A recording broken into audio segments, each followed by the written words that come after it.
Nesta edição, Guardados da Memória, tenho o orgulho de trazer ao telespectador da TV Câmara, Ito Carvalho.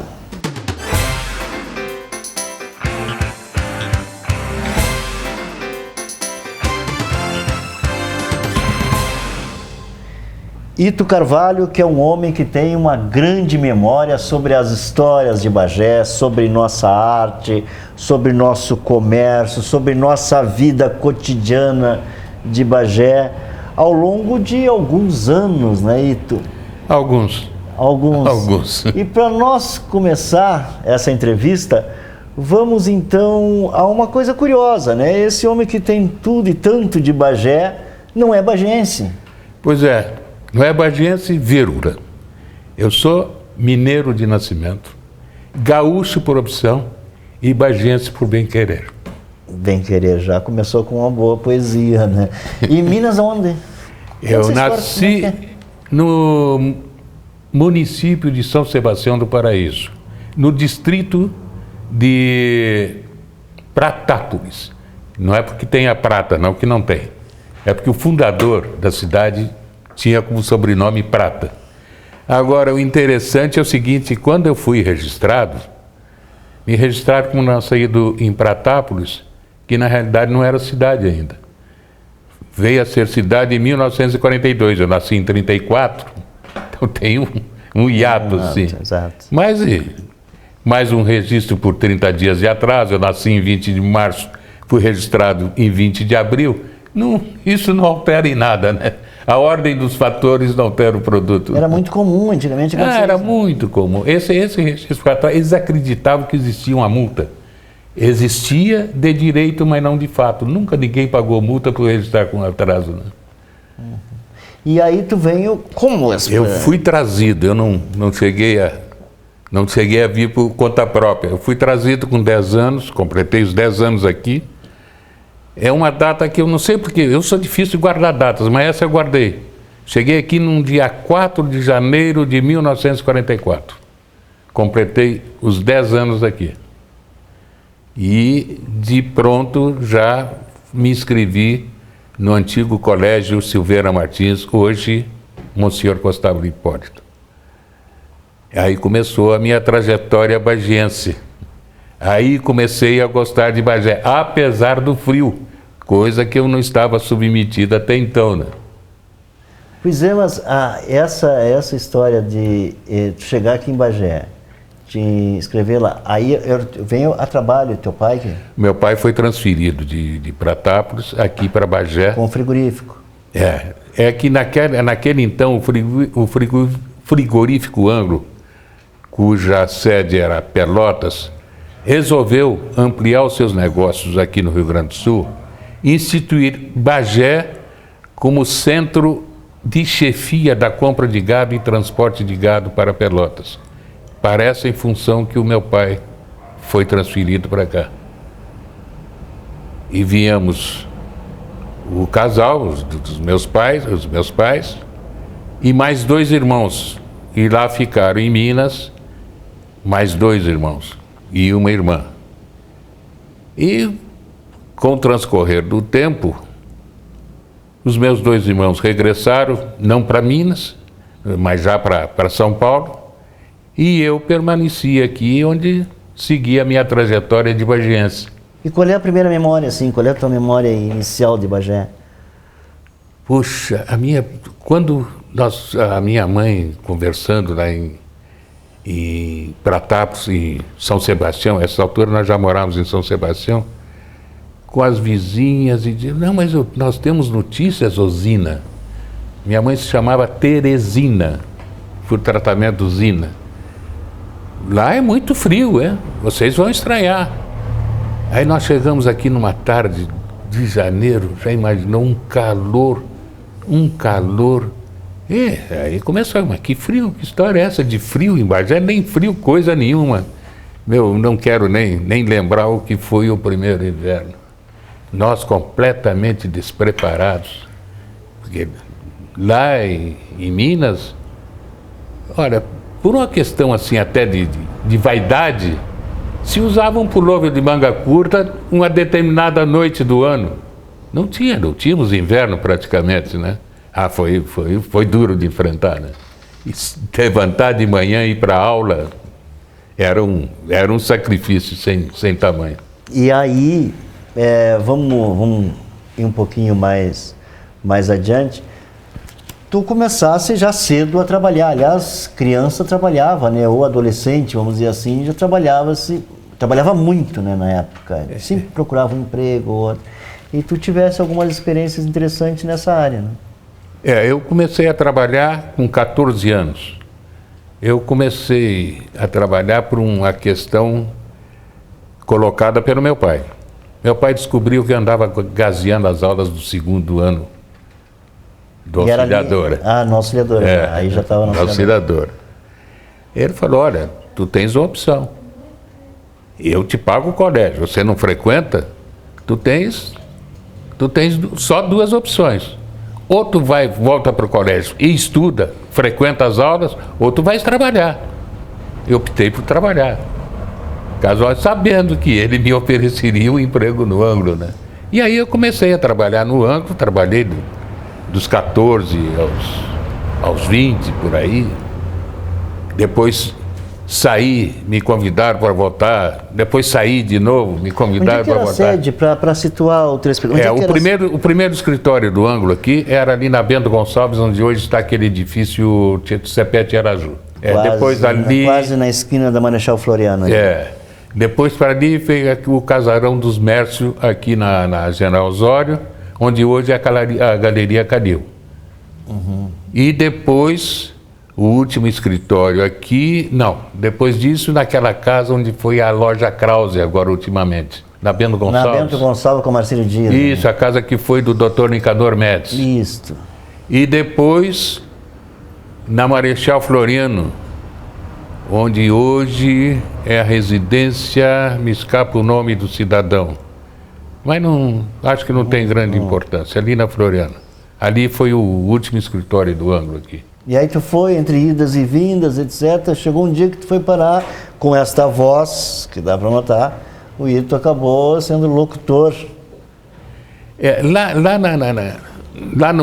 no pátio da nossa casa, lá em Pratápolis, eu costumava brincar de rádio.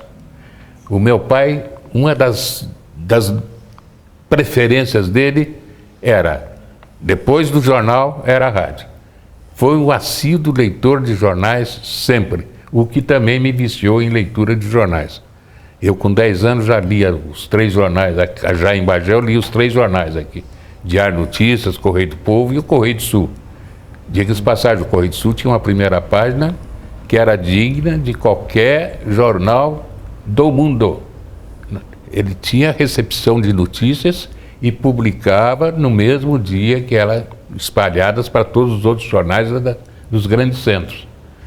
Bom, aí isso foi uma regressão. A cobertura a cobertura da guerra também, toda. No Correio do Sul, sensacional. Toda, com notícias quentíssimas. As mesmas que o Correio do Povo publicava. Isso. E o Correio do Povo e o Diário só chegariam aqui no dia seguinte, né? Bom, então eu brincava muito de rádio lá. Punha uma latinha na frente e fazia de conta que era um locutor, etc, etc. Aqui em Bagé, depois de alguns anos, depois de uns 2 anos aqui em Bagé, eu comecei a fazer amizade com 2 rapazes que trabalhavam na Voz do Povo, cujo estúdio era ali no centro do mercado. Voz do Povo, que foi a aula do Cândido Norberto. Né? Cândido Norberto Santos começou, anteriormente a isso, lógico, no Correio do Povo. Depois foi para Porto Alegre, que se tornou o locutor e o ator de radionovela, que todo mundo sabe, né? Só para situar, a Voz do Povo, né, que é o microfone, o alto-falante. Eu queria que tu explicasse o que era a Voz do Povo. Voz do Povo era um microfone, um amplificador, um toca-disco e os altos-falantes. A Voz do Povo tinha... Essa funcionava no mercado público. Nessa época, no mercado público.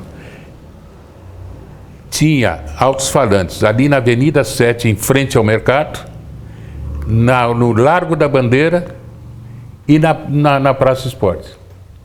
tudo, claro.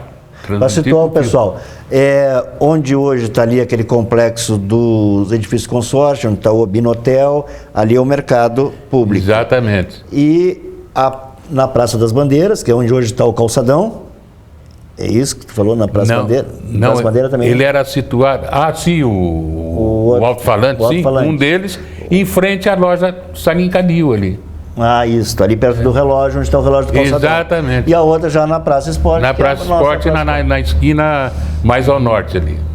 Tá, então retomando, já situamos o pessoal. Então, de vez em quando, eu comecei a fazer amizade com eles ali, e digo, me diz uma coisa, eu gostaria de falar assim, de vez em quando, como amador, não quero receber nada e tal, e coisa, só porque eu gosto. E como eles funcionavam até às 8h30 da noite, eu à noite aparecia lá de vez em quando e lia as minhas fichinhas. E um dia o Champanini, que era o proprietário, foi lá e disse, olha, rapaz, eu gosto muito que tu fale e tal, mas eu não posso te pagar. Eu falei, não, mas não estou pretendendo receber nada, mas também não tenho compromisso com hora, com nada. E assim atuei um certo período, que eu não vou me lembrar quanto foi, na Voz do Povo. Que depois veio a ser de minha propriedade do Abeiro, muitos anos depois. João Bosco Abeiro. João Bosco Abeiro. E Carvalho, sócios da Voz do Povo. Eu fazia só o horário da noite, pois eu trabalhava no ângulo durante o dia, e ele fazia o horário da manhã e o da tarde. E o que transmitia ali, além desses anúncios e tal? Ora, tinha uma coisa que até o Denis Bonorino brinca comigo, que nessa ocasião nós estávamos de mal. Era muito comum essa história das briguinhas entre amigos juvenis, né? Sim. Ele disse que um dia, passando por baixo, ouviu a minha voz e disse que topete esses caras transmitindo música erudita na Voz do Poste. Nós como tínhamos dessas loucuras, né? De vez em quando. Mas como é que botava ali o som? Sim, o microfone, que era o Aristides nos preparou. O Aristides Cússera nos preparou um amplificador que ficou de uma excelência de som de alta fidelidade e tal, com toca-disco long play, etc. Então a gente tocava de tudo ali, né? Que nos dava na veneta. E já existia, no caso, a rádio comercial? Que era Sim, Rádio já Cultura. existia. A Rádio Cultura foi inaugurada em 46, se não me falha a memória. E eu trabalhei em 50 da Rádio Cultura, já profissionalmente. E qual foi a sua experiência na Rádio Cultura? Olha... Fazia o quê? Era locução, locutor? Só locução. Eu, inclusive, fiquei viciado com a caixinha, né? Foi uma dificuldade muito grande quando eu tive que falar sem a caixinha. A caixinha era a caixinha de texto, né? Sim, sem o texto. No improviso, não. Não, improviso tinha... Aquela caixinha que era que vinha ali os comerciais, né? Vinham as fichinhas, tal, Casa Candi, casa não sei o que e tal. Por sinal, tem um episódio que eu já relatei naquele documentário sobre a Rádio Bagé. O filme, o Vozes que eu vi, foi um dos vencedores do festival. O Heraldo Duarte, que era o gerente da rádio, ele improvisava muito, né? Então, um dia eu estava abrindo a transmissão, eu era um garoto, né? Tinha o quê? 16 anos, se não me engano, uma coisa assim.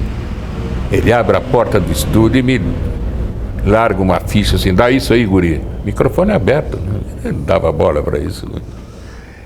E eu pego a ficha sem primeira leitura e... Puxa, e comecei, né? A senhora Ana Guzmão, proprietária da boate Ponto Azul, convida os distintos habituês para o baile da primavera.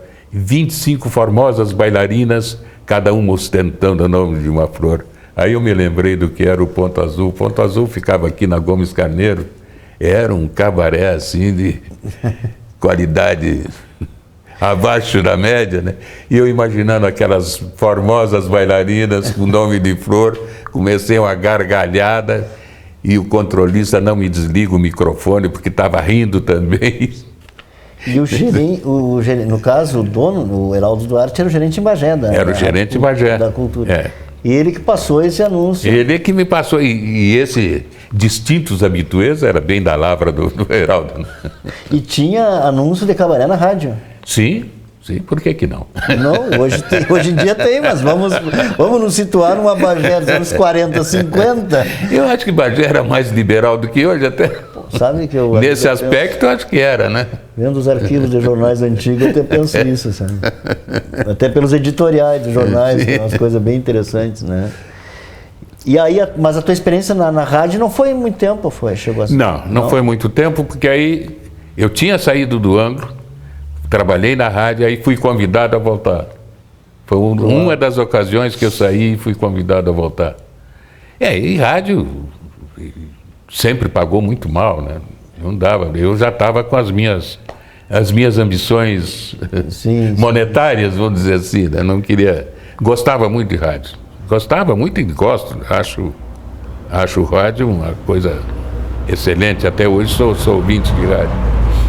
Mas antes de entrar na outra parte, no segmento da tua vida profissional, essa Bagé que tu viveu, que tu vivenciou ela muito de perto e tal, que era uma Bagé, aquele anos 40, 50 ali, início dos anos 60, vamos dizer assim, que tu falou do Denis há pouco tempo, menino, que fazia parte do grupo de Bagé, estava naquele... Tu tivesse essa relação com esse pessoal, né, com esses nossos artistas plásticos, e escritores, poetas e tal, que naquela época tinha uma efervescência, assim, estava começando aquela arte moderna em Bagé. Eu tive relacionamentos muito bons aqui. O Abeiro foi um relacionamento já de...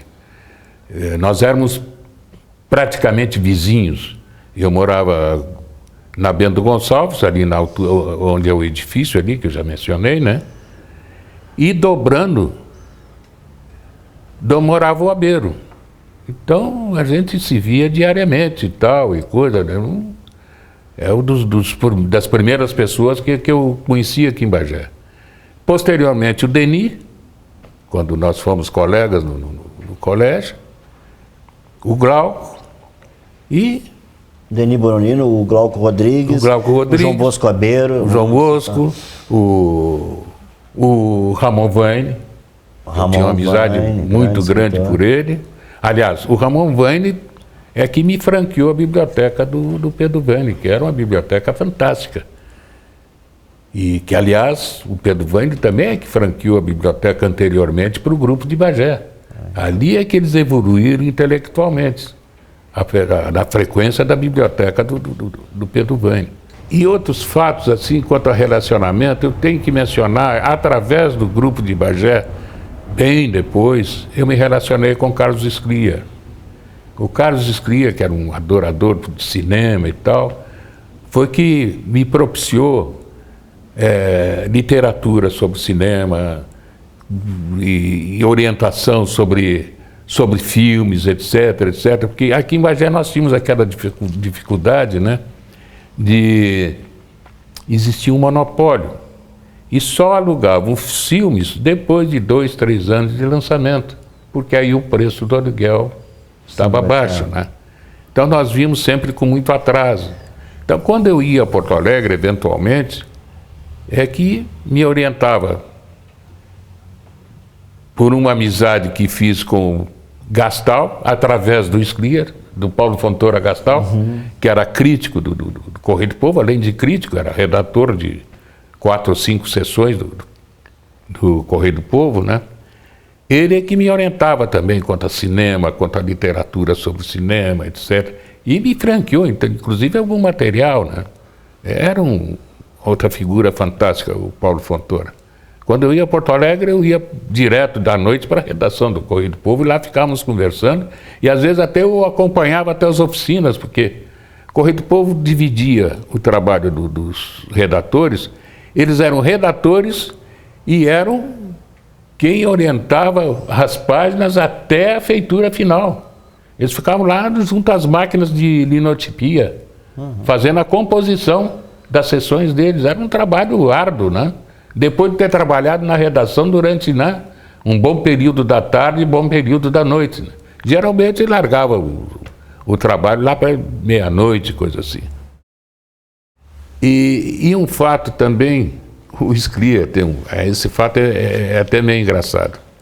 O Sclia resolve, junto com, entusiasmando a turma de Bagé do grupo, a inaugurar o Clube de Cinema de Bagé. Durou menos Carnaval na Lata, né? O Sclia, dentro daquele gosto que ele tinha por cinema, me traz. Era uma dificuldade imensa de conseguir filmes de 16mm, né? O filme em geral já era. Filme em geral já era. 16mm pior. E outra, o proprietário do cinema na época, o Cupelo, não permitia que as empresas alugassem os filmes de 16mm para o Clube de Cinema. É uma atitude burra, né? Que o Clube de Cinema forma espectadores. Sim. Ele é um apoio para o exibidor comercial, né? Bom, e o Sclia me traz como primeiro filme, um filme conseguido na Embaixada da Tchecoslováquia, sem legenda e sem dublagem. Estás a ver que foi foi assim a inauguração e a morte do Clube de Cinema, né?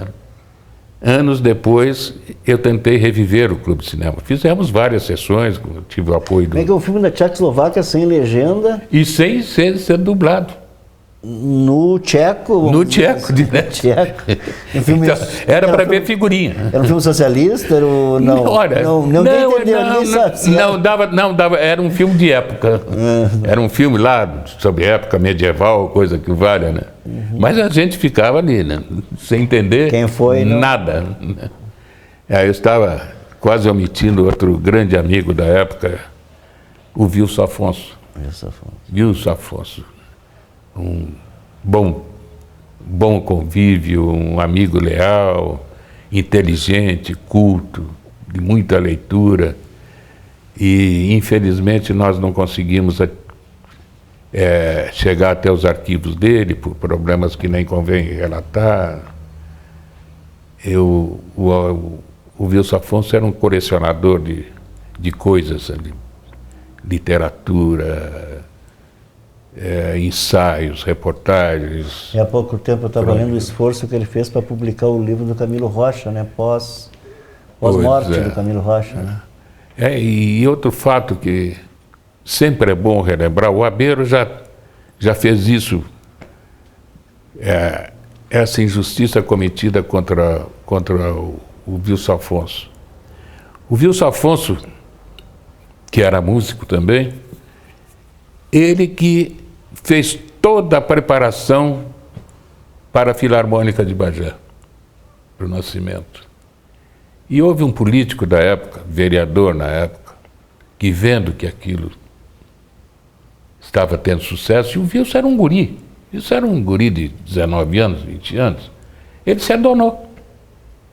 Depois de formada, depois que ele entrou em contato com aqueles senhores músicos que já estavam sem tocar há muito tempo e tal. Inclusive o meu primeiro sogro foi pinçado para tocar violino, eu tive que suportar os ensaios dele. Mas, violino, quando o cara ainda não está engrenado, é fogo, né? Bom, em resumo, o Wilson é que formou a Filarmônica de Bagé, e esse cidadão se adonou da Filarmônica. A única represária que o Wilson teve a oportunidade de fazer tinha o jornal O Dia. Não, era O Dia ou Amanhã? Amanhã? Aonde? Aqui em Bagé. Circulou muito pouco. Oswaldo Moraes era o diretor. É que são vários jornais em Bagé que circularam muito pouco, né? Então. Muito pouco. Então o Wilson publicou um artigo que era o ex-tenor de Itapereira. Dá para saber que é o nome do vereador, né? Foi a vingança dele. Eu ia perguntar para ti, mas eu acho que vou deixar para o telespectador recobrar o tempo e saber que... Então, depois dessa manchete, vamos dizer assim, ele me dá uma destratada no cidadão, esse bem dada e merecida. Oportunista, demagogo, mas isso eu faço em memória ao Wilson. Muito pouca gente sabe dessa história. E a Filarmônica funcionou por muito tempo, apesar de tudo, funcionou por muito tempo, teve muito êxito, apesar desse senhor. Dá para resgatar um pouquinho a história do Wilson Afonso, vamos fazer com que a própria TV Câmara trate disso. Pois Eu é. acho que o que tu está me falando é importantíssimo, e resgatar a memória, acho que é um compromisso da TV pública. São depois outro que tu fizesse um dia desse um belo trabalho sobre isso, não foi o primeiro que tu fizesse, é sobre o Camilo Rocha também.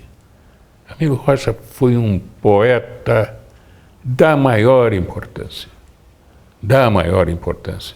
Todo mundo, esse todo mundo que eu digo, nosso meio cultural da época, achava ele um grande poeta mesmo. O próprio Ernesto Vane, que, digamos, seria um competidor, entre aspas, eu julgava o Camilo um grande poeta. Ele era reconhecido, inclusive, fora de Bagé. Uma pena que, com 28 anos, ele se foi. Né? 28 anos. Mas, voltando a essa parte do grupo de Bagé, naquele período que tu conheceu esse pessoal, tu arriscava no desenho. Mas... E te encantasse também pela forma como eles trabalhavam. Isso eu achei isso eu ficava encantado, sabe? Eu até tentei algumas aulas com o Glauco, não querendo perturbá-lo, mas eu não sei se por ter uma autocrítica muito grande, eu achei que não tinha talento para isso. Autocrítica às vezes derruba artistas, né? Pois é. E depois eu vi a facilidade que o Denis desenhava. O Denis começava um desenho assim pelo pé da criatura e chegava até a cabeça. Eu tinha uma dificuldade, eu não conseguia me livrar daquele negócio. Não, primeiro a cabeça, depois... Eu fazia um traço assim, e o Denis do traço desenhava uma figura. A partir daí, quer dizer, eu me senti pequeno demais e desisti do desenho. Não foi tua crítica, foi apesar que foi o amigo do lado. O amigo do lado. E via também a facilidade com que Glauco Danúbio, né, desenhavam, etc, etc. E pintavam, né? E a pintura, então, para mim, era o degrau maior, era o degrau de cima. Hoje eu tenho outro conceito sobre isso. Eu acho que o desenho não é inferior à pintura, muito ao contrário. Gosto muito. É arte, é tão arte quanto a pintura, né? Eu gosto muito de desenho. Eles defendiam que para pintar tem que saber desenhar, e hoje não é muito isso. Pois é. Hoje tem muito abstrato que... Olha, nessas histórias eu tenho, dentro da minha ignorância, eu não sou nenhum expert em arte, nem pretendo ser. Por exemplo, pegamos um Salvador Dalí. Salvo alguma coisa ou outra, eu não gosto de quase nada do que ele pinta. Agora, frente a uma reprodução do Salvador Dalí, eu digo, não, esse cara é um pintor. Podem dizer tudo dele, é louco, é meio vigarista, é isso, é aquilo, mas é um pintor. E tem muita celebridade na pintura, que não vamos polemizar sobre isso, e a gente olha assim, mas que é? De onde acham arte nisso aí? O cara me põe uma bandeirola aqui, outra bandeirola aqui, outra bandeirola aqui, outra bandeirola aqui, outra bandeirola... Ou eu sou muito atrasado, ou as outras pessoas são adiantadas demais. Porque a pintura é vítima de uma coisa que se chama marchand de tableau, que faz ou destrói um artista. Então, muita gente, o que vale é a assinatura e não o que ele faz. Desde os primórdios, né? E aquela Bagé desses anos aí que nós estamos conversando, esses anos já com o grupo formado, nesse período, 40, 50, etc.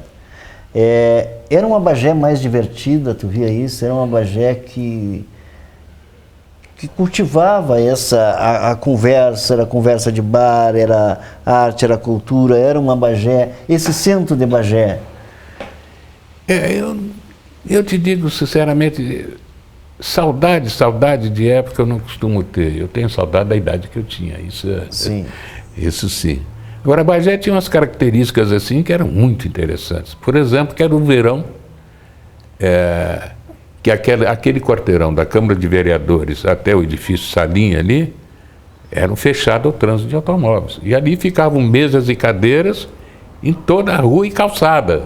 E aquilo ficava cheinho de gente até as altas horas. Tinha música ao vivo ou era papo? Não, era só papo. Isso que era o mais interessante. Só papo, mesas das mais variadas e tal.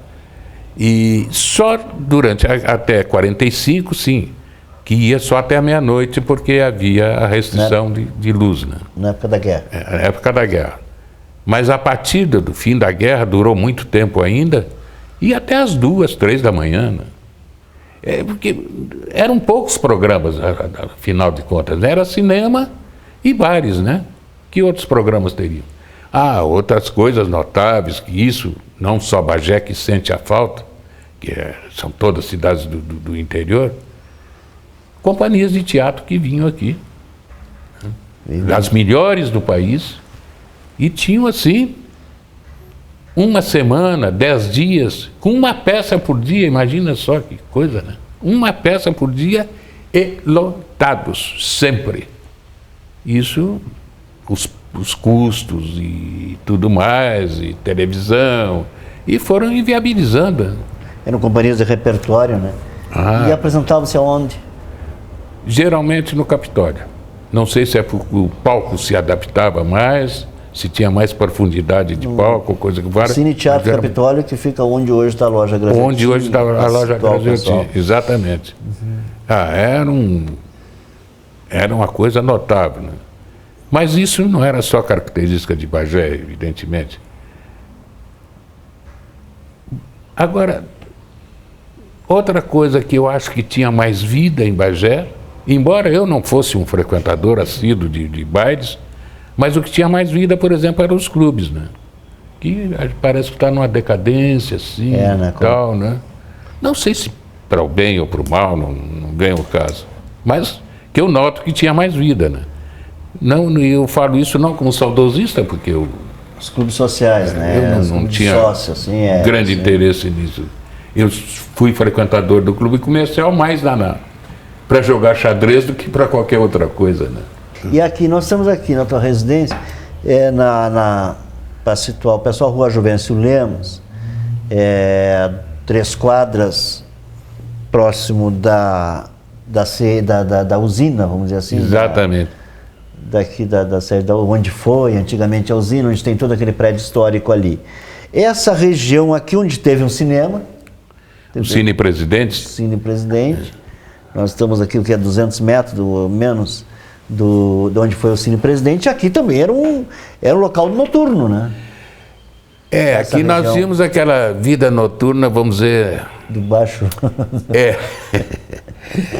Daquelas senhoras que costumavam compartilhar o leito com alguns senhores mediante alguma remuneração para servos. Mas politicamente correto, já que estamos... Não é? Eu odeio politicamente correto, mas para brincar... Mas para brincar dá, exatamente. Essa zona aqui nós tínhamos o quê?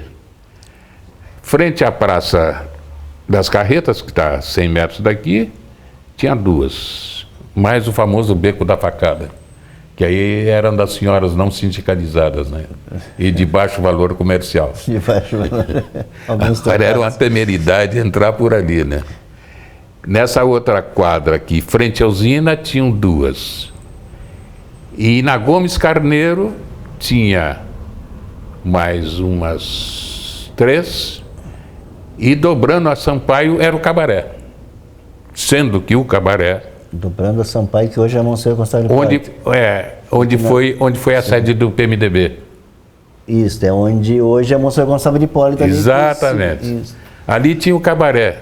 Agora, sem exagero nenhum. O nome era Cabaré. Sem exagero, não.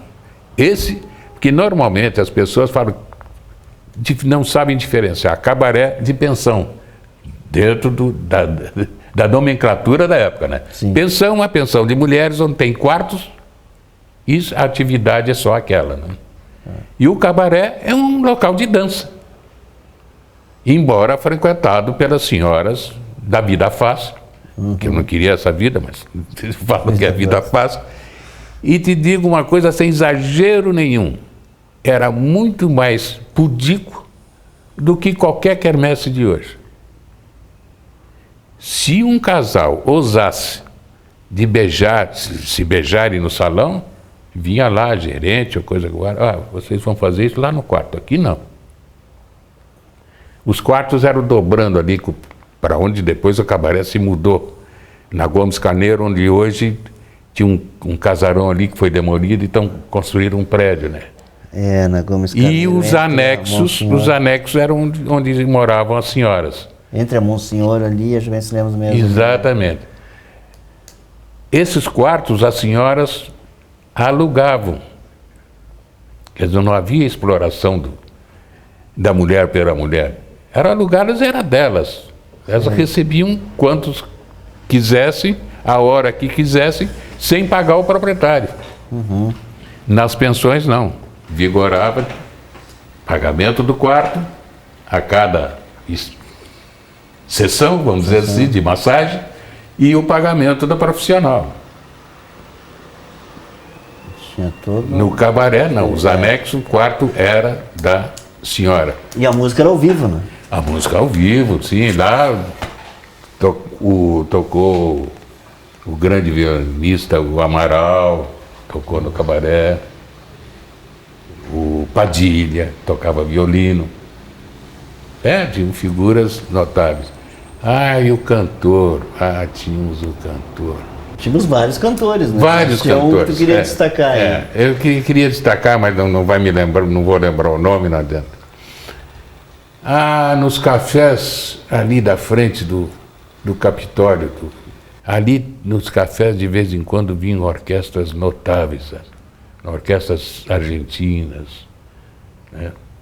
Que eram, aí café ficava assim, era uma confeitaria, né? Ficava lotada, né? Alaska era o nome. Mas é que era uma trajetória também aqui. Nós estávamos no eixo entre Montevidéu e Buenos Aires. Sim. O pessoal fazia esse roteiro, né? Sim, eu me lembro aqui de Bagé receber o Hugo Del Carril. Puxa, era um sucesso, mano. Me lembro uma vez, aqui no aeroporto, que é onde é o Aeroclube hoje, ele descendo do avião e quase ficou desnudo com a sede das fãs, né? O Hugo Del Carril foi uma avalanche aqui em Bagé. E outros cantores passaram por Bagé. Puxa. Eu li outra vez que Bidu Sayão teve em Bagé. Teve em Bagé. Gente, fantástico. Procópio Ferreira vinha praticamente todos os anos a Bagé. Procópio Ferreira. Procópio Ferreira quase pegou uma peça do Pedro Vaine, né? Sim. Chegou a ler, chegou a ler e tal. O Pedro Vaine escreveu também a primeira radionovela para Bagé, né? Isso. Se não me engano, era Brumas sobre o Caminho, coisa parecida. Era uma coisa parecida com isso. O Ernesto Costa era um dos atores. Mas depois adaptaram a peça dele também para a rádio, Boêmio Triste, né? Teve um período que tu entrou, vamos dizer assim, no comércio varejista, né? Chegando a ser sócio.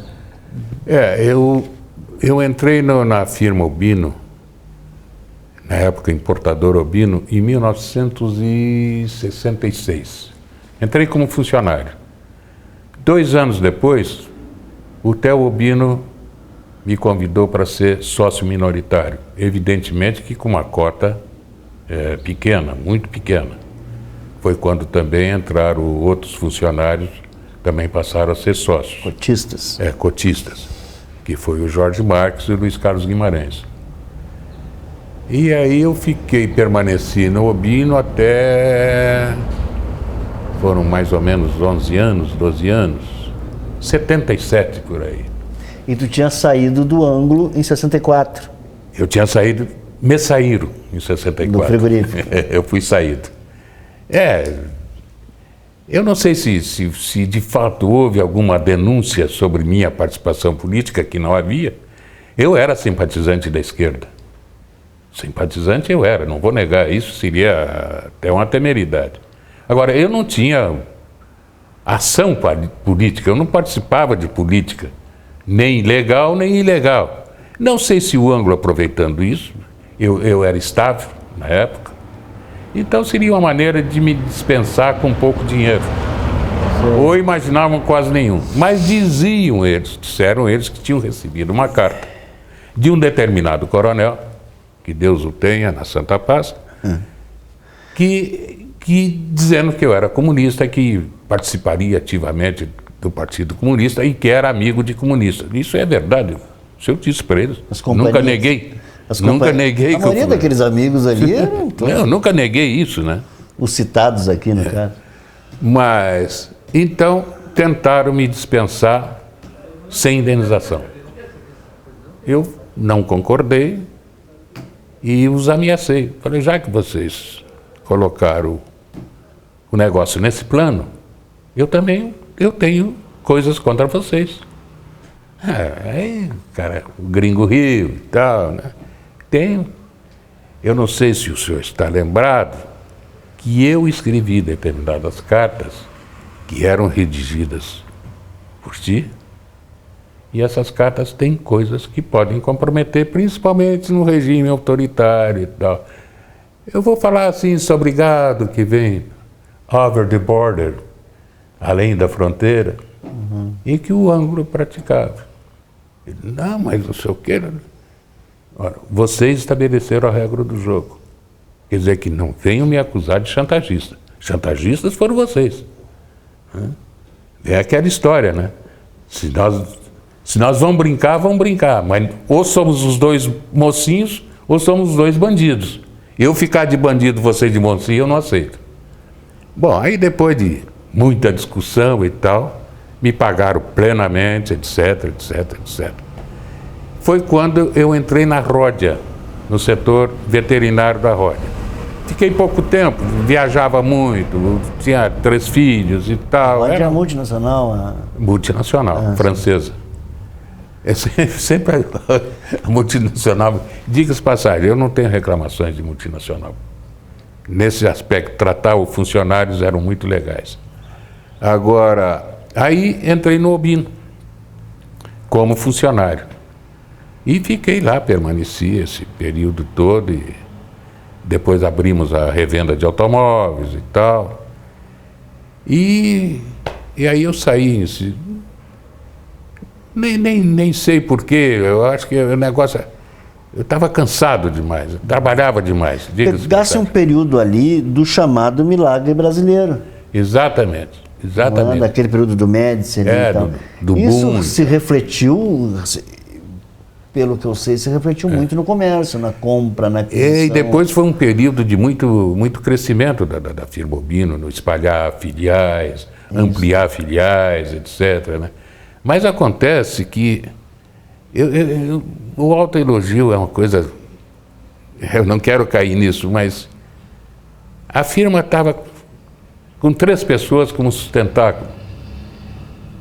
E eu, uma época, comecei a acumular 2 funções, de diretor comercial e diretor financeiro, uma firma que já não era nada de pequena. Aí eu senti, ou eu continuo assim e tenho um treco, ou eu vou tentar outra vida. Financeiramente perdi muito com isso, porque a firma seguiu num crescendo maravilhoso, né? Aí comecei a outras atividades, representação comercial, depois entrei na política, fui diretor do centro social, enfim, fiz de tudo um pouco e sobrevivi, graças a Deus. E na questão política, teu partido foi começaste no MDB ou PMDB? Entrei no MDB. No MDB? No MDB. Logo depois, naquele período de anistia ali. Exatamente. Logo depois, ele se transformou, por exigência do governo revolucionário, entre aspas, né? Sim. Ele teria que ter, todos os partidos teriam que ter o partido como... em 80, né? Começaram todos passou a ser partido do movimento e não movimento, né? Partido do Movimento Democrático, partido... ali começou o pluripartidarismo. Exatamente. Foi quando o Brizola voltou. Isso, fez o PDT, antes o PTB, depois o PDT e tal. Exatamente. E ali tu ingressou no PMDB, chegou a ser presidente do PMDB? lá pelos anos 80, Tem 87. saudade daquele PMDB? Olha, a política é um aprendizado, Uma né? caixinha de surpresa. Mas olha, convivi com belíssimas pessoas, não há dúvida, mas também convivi com... Não, por isso que eu estou dizendo, a política é uma caixinha de surpresa, né? Aliás, inimigo tu não tens nos adversários em políticas, inimigo tu tens nos correligionários. Puxa, é uma briga de foice no escuro. Eu fiz muitos amigos que eram adversários e menos. Esse período que tu estava dentro do PMDB em Bagé, ou no Estado, no caso, teve a primeira eleição em 82, que foi aquela eleição para vereador em Bagé e para governo do Estado. Exatamente. Não é?